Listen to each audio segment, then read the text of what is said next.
Hey, what's up, everybody? It's Legal Tender. I'm back in the building. I'm back in the vault. Pulled off some notes to make a new video. As always, I want to thank everybody for supporting the channel. Thank you for the love. Thank you for the support. I really do appreciate it. I cannot say that enough. I really look forward to reading the comments and the banter that I have built with my fellow newsmaticians. So for that, thank you, salute, and keep it going. If you're a fan of Newsmatics, if you're a fan of paper currency, stay rocking with me, stay rocking with the channel. Every Tuesday is Legal Tender Tuesday, and I'll be making a new episode every week speaking about something new, different, or interesting within the realm of Newsmatics. If you have any questions, comments, or input, put it down in the comments section. I read everything and I respond back as soon as possible. Throughout the video, if I say something that isn't 100% accurate or it's a little different from something that you know, let me know via the comments. I'll go back, hit the books, and make sure I have the right information moving forward. All right, so with that being said, let's get into today's episode. All right, so the notes that I pulled out will be in support of the episode that I will be speaking about. In today's episode, I will be speaking about the Federal Reserve banks and the Federal Reserve districts. And I've been cutting up the word federal, so bear with me. All right, so let's go to the first question. So the first question is, what is a Federal Reserve Bank? And by book definition, a Federal Reserve Bank is a regional bank of the Federal Reserve System. It is the central banking system of the United States. There are 12 in total, one for each of the 12 Federal Reserve districts that were created by the Federal Reserve Act of 1913. The banks are jointly responsible for implementing the monetary policy set forth by the Federal Open Market Committee. I said federal about 30 times, but let's keep it going. So get ready for 30 more. All right, so this right here is the Federal Reserve District seal, and it can be found to the left of the portrait on the obverse side of any note, but for a certain time period. So let's talk about the design of the Federal Reserve District seal. It is a black circular seal with ridges on the outside of the seal. Within the seal, at the top, you will find the words Federal Reserve Bank of. At the bottom, you will have the city that the Federal Reserve Bank represents. And within the circle, you will find a alphabet. And it will range from A through L, with A being the first and L being the last. To the left, you will find a number. So this number and this alphabet combined makes the alphanumeric code for this Federal Reserve District. And at the bottom is the Federal Reserve Bank of that district. All right. It took me a minute to get that together, but there you go. All right. So all Federal Reserve Bank seals can be found on the obverse of all Federal Reserve notes to the left of the portrait. And this started with series year 1928 for all denominations except for the $1 bill and the $2 bill. And I'll tell you why. All right, so the $1 bill was first issued and printed as a Federal Reserve note starting with series year 1963. And for a $2 note, the $2 bill was first printed as a United States note, a legal tender note, until it was, I'm going to just say it was decommissioned, then reinstituted. And that was with series year 1976. And that was to celebrate the bicentennial of our country and to bring more awareness to the $2 bill. Now, the lowest denomination that was a Federal Reserve note that was printed in 1928 was the $5 bill. All right, so let's talk a little bit more about these Federal Reserve District seals. So, like I said earlier, the alphabet and the numeral form the alphanumeric code for the Federal Reserve District. And at the bottom, you have the Federal Reserve Bank that oversees that district and the states within that district or that area. So E5 is the alphanumeric code for that Federal Reserve District, and the Federal Reserve Bank that is associated with E5 is Richmond, Virginia.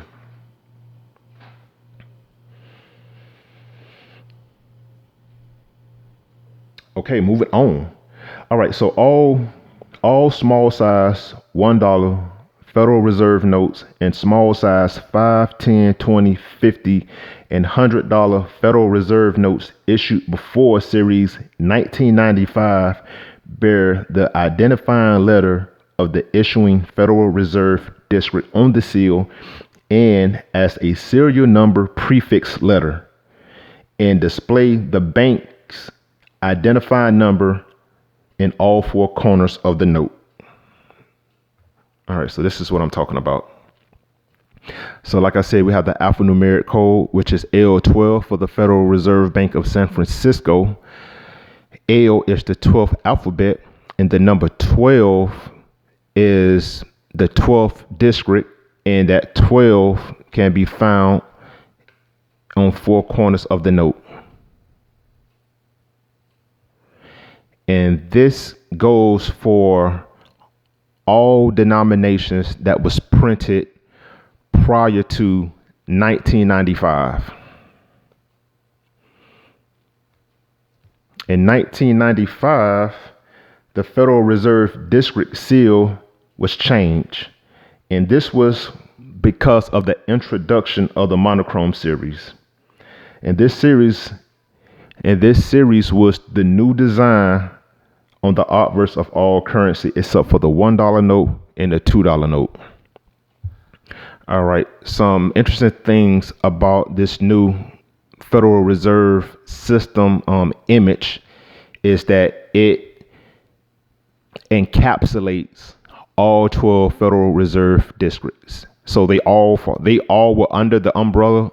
They were all under the umbrella of the Federal Reserve System, but now we have an image that can be found on the note, and I'll bring that out in a second, as opposed to prior to 1995, the Federal Reserve District seal was individualized by the Federal Reserve Bank. 1996, it just encapsulated everything, and this goes into the design. And going back for a second, this Federal Reserve District seal is exclusive only to Federal Reserve notes. So this will only be found to the left of the portrait on Federal Reserve notes. And this is what I mean by that. All right, so again, you could tell the currency top.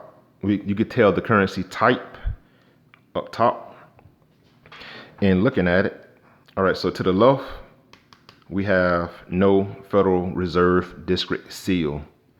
And that is because these notes were issued directly from the Treasury, US note. Same thing for a $2 bill. Except this $2 bill is a Federal Reserve note, and this one is a United States note. Same image. The only difference is different Treasury seal, different color for the seal, different color for the serial number. And also, we see up top, United States note, which means this came directly from the Treasury. And we have this Federal Reserve note that came from a Federal Reserve District, and that's why it has a Federal Reserve District seal. Now, like I said, this new image can now be found on series. It started with series year 1996, and that came with the monochrome series.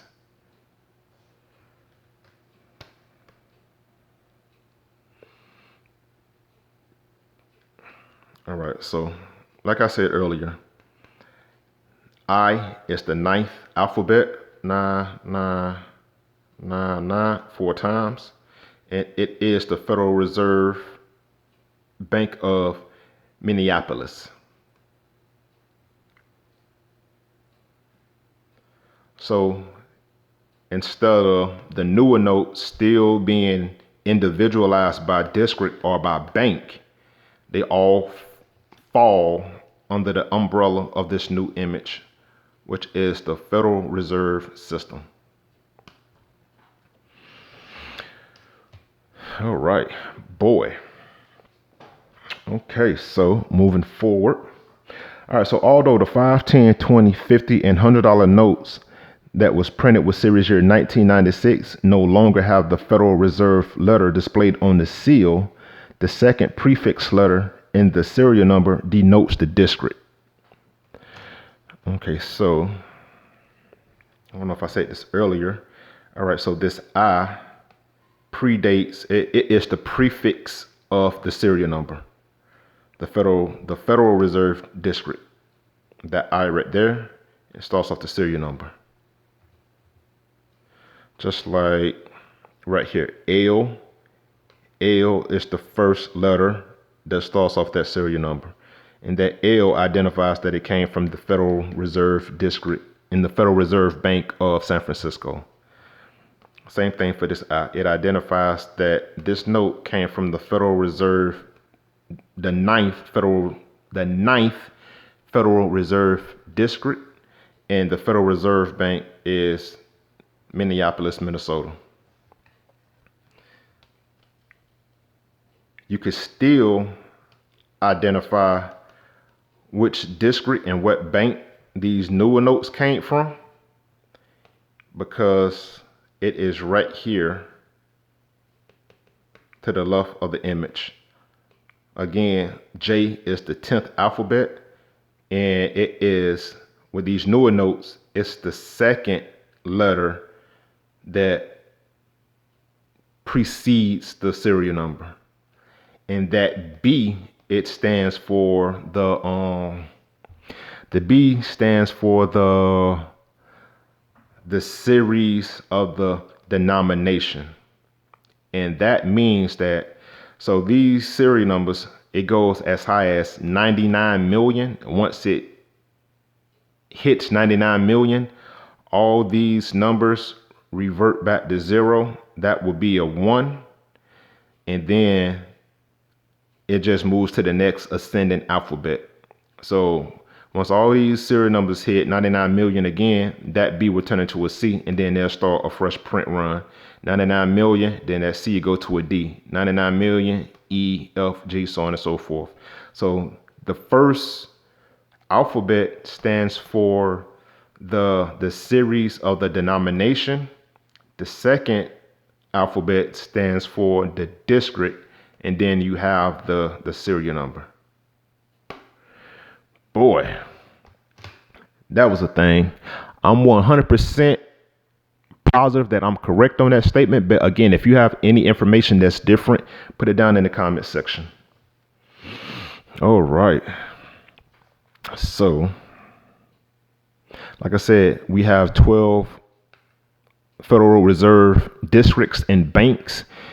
These are the cities that the banks are in, and these are the alphanumeric codes that correlate with that bank and with that district. So Boston is the first Federal Reserve Bank.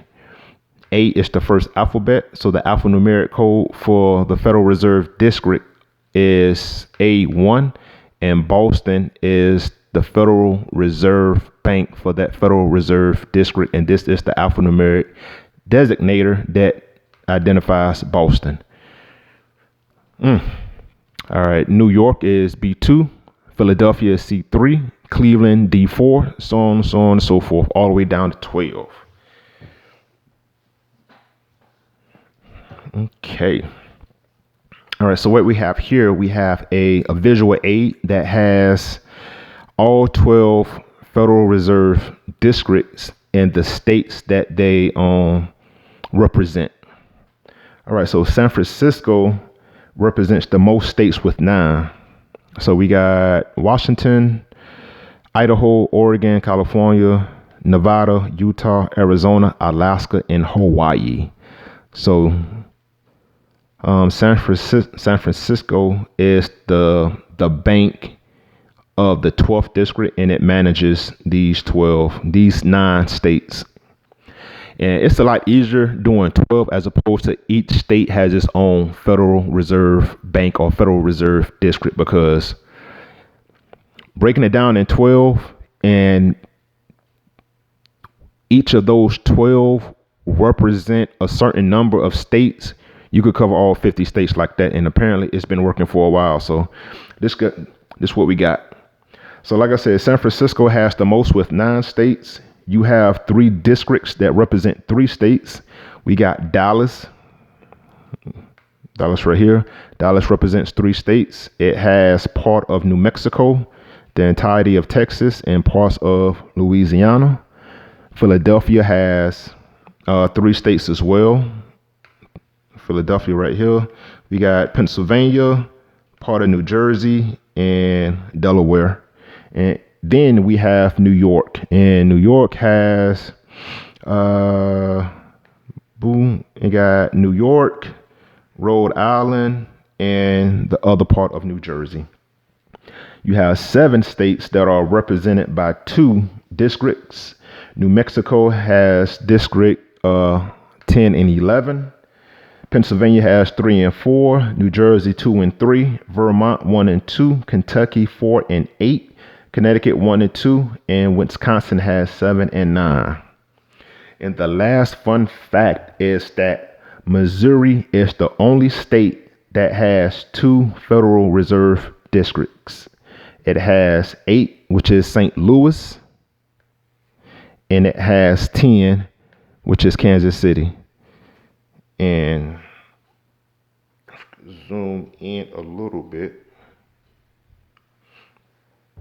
All right, so this is Missouri right here.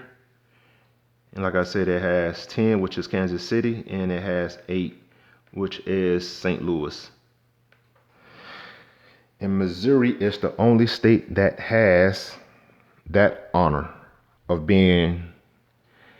not being represented, but it has 2 Federal Reserve districts within its state lines. All right. Boy, it took me a minute to get this one together, but we made it. All right, so these are the notes that I have in my collection. So I decided to collect all 12 Federal Reserve District notes, and I did it by the $1 denomination, and I decided to go with series year 2017A, and I'm almost there. So I got an A, B, C, D, and these some pretty good notes. I got the best notes possible. When I was doing my scrap search, I pulled out like maybe 200-300. I can't do 1,000 because I'm balling on a budget. So I pulled out like 200-300, and it came down to series year 2017 and 2017A. I just happened to come across more crisp bills that was 2017A. So that's what I'm going with. E, F, G. I'm missing H and I'm missing I. I got a J, a K, and an L. So once I get that H and I will have all 12 Federal Reserve districts from their individual banks. So as soon as I get them, I'll let you know. All right, that's all we got for this one. Federal Reserve banks and Federal Reserve districts. Like, comment, subscribe, tell a friend to tell a friend to like, comment, subscribe, and until next time, keep it legal, keep it tender. Talk to you soon.